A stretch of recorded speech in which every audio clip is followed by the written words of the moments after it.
I watched 42 horror movies this month. Here's my ranked list with mini reviews.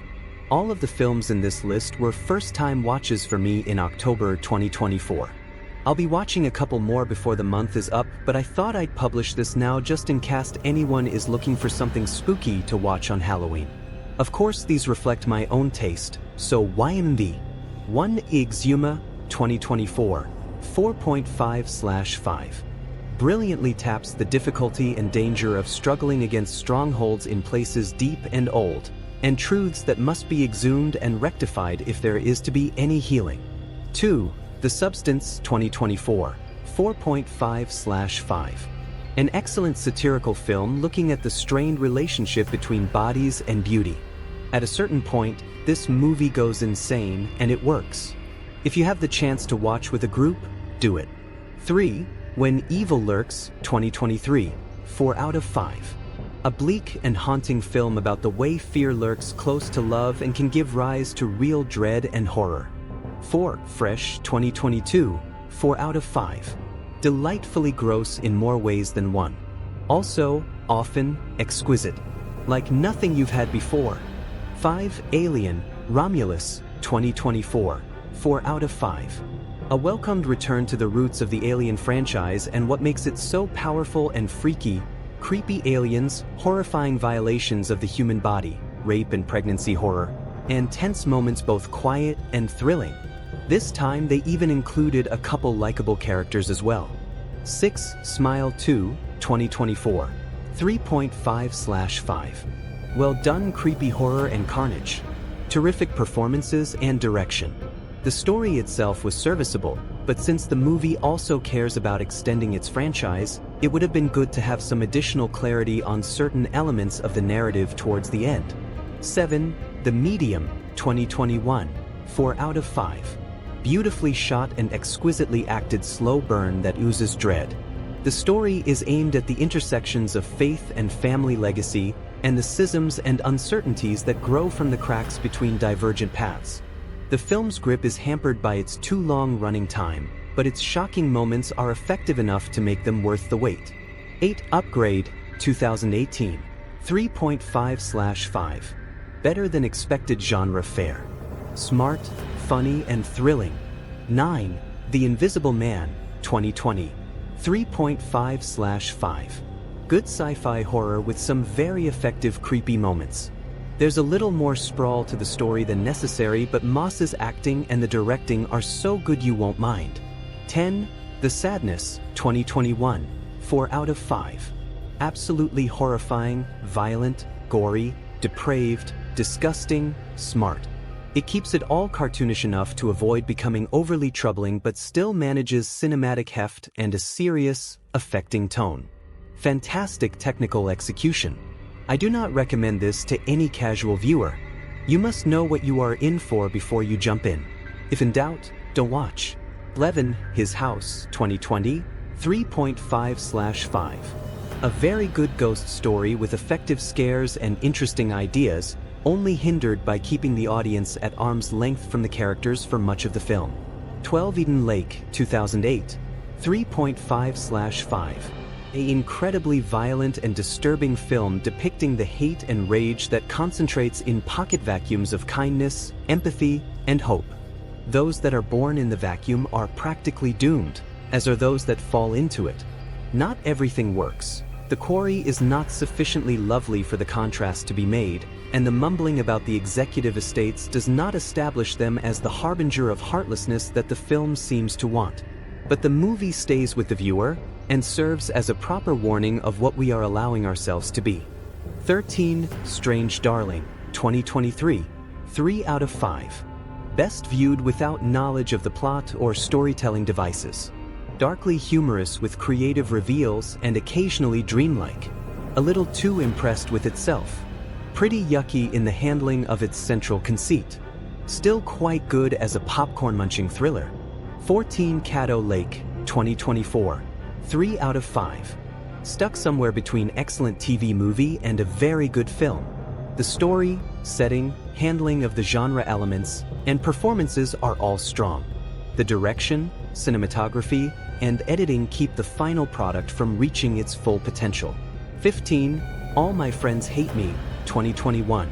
3 out of 5. Unique film focused on social discomfort. Funny, frustrating, and full of insufferable rich assholes. It's a shame they didn't all shoot each other. 16. It's What's Inside, 2024. 3 out of 5. Its energy and dark sense of humor overcome its frustrating technical execution.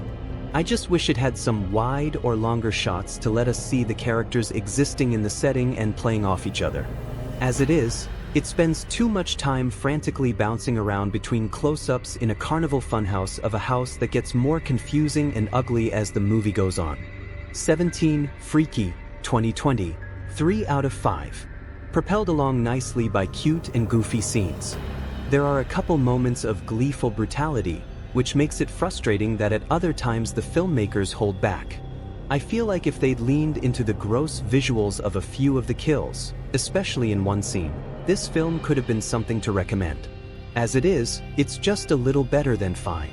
18. Werewolf by Night, 2022. 3 out of 5. Part spoof, part homage, clever in concept and execution, entertaining and well-paced. The third act gets off to a strong start but unfortunately transforms and reveals its Marvel DNA when heroes and foes have their final battle in a cookie-cutter acrobat-flippin' action sequence. Ted steals the show. 19. Stop Motion, 2023. 3 out of 5. Creepy, sad, and thoughtful movie about an artist's struggle to pull their own strings. Memorable art direction, style, and sound design. Deliberately paced, but on the occasions that scenes lose tension it can feel unnecessarily slow. 20. Slacks, 2020. 3.5/5. Wonderfully stupid fun. Thankfully avoids getting weighed down by its message. Smart enough to end at the right time rather than padded out to 90 minutes. 21. Alien, Covenant, 2017. 3 out of 5. The characters are a little more likable and less stupid than those in Prometheus. It's still running down the wrong road of producing unnecessary backstory to the xenomorphs, something the franchise would be better off without. And it's still undermined by being connected to the stupid engineer ideas, complete with faux philosophizing about who created who. Once you get past that, it's another wonderful film to look at with some good tension and a stream of bodies that keeps the story moving. 22. Prometheus, 2012. 3 out of 5. There's a lot of amazing imagery, some very good horror, and soft but fun sci-fi with cool ships and transports. Unfortunately, it's all undermined by a stupid script full of stupid, unlikable characters. Good enough to be a damn shame. 23. Hush, 2016. 3 out of 5. A tight thriller that effectively generates suspense but suffers from frustrating plot contrivances. 24. The Void, 2016. 3 out of 5. This is the kind of film that begs you to approach with low expectations, and then succeeds by marginally surpassing them. That might not sound like a compliment, but there's something to be said for hitting the target. The squishy, squirmy, absurd body horror silliness is the star of the show, and everything else amounts to just enough scaffolding around it. 26. Frankie Frico, 2024. 3 out of 5. Movies like Frankie Frico defy conventional ratings and reviews. For its particular niche and specific audience, its nostalgic gags and thrills and overall sweet nature will make it an instant classic with endless replayability. For others, it will be the dumbest movie ever. The best way to watch it is with your favorite group of Fricos, a stack of cheese pizzas, and fridge full of fart soda with caffeine. 27. The Fog, 1980. 3 out of 5. The setting is good, the actors do well for the genre and time, the story is sensible, and the monsters should be adequate, but somehow the film never manages to generate much in the way of chills. There is no tension in the mystery, either. An unfortunate case of the total being less than the sum of its parts, without a clear reason why. 20. Abraham Lincoln, Vampire Hunter, 2012. 3 out of 5. It lacks some of the chills of the book, but it still delivers on the promise of the admittedly very stupid premise. Admirable commitment from the cast and crew. Some of the action set pieces go harder than they need to, in a big goofy way. Some of the social/historical commentary is lazy and simplistic enough to even be offensive, but most won't care or even notice since nothing about the movie can be taken seriously anyway. 29, Apartment 7A, 2024, 2.5/5. It's got a lot going for it and it almost pulls something off, but in the end it falls and things never really come together as they should. 30, Totally Killer, 2023, 2.5/5. It's a mess most of the time, and the constant yelling at each other by the teenagers gets old quick, but it's still fun enough to watch. Kiernan deserves better, but she still elevates this silly slasher romp. 31V/H/S/Beyond 2024, 2.5/5.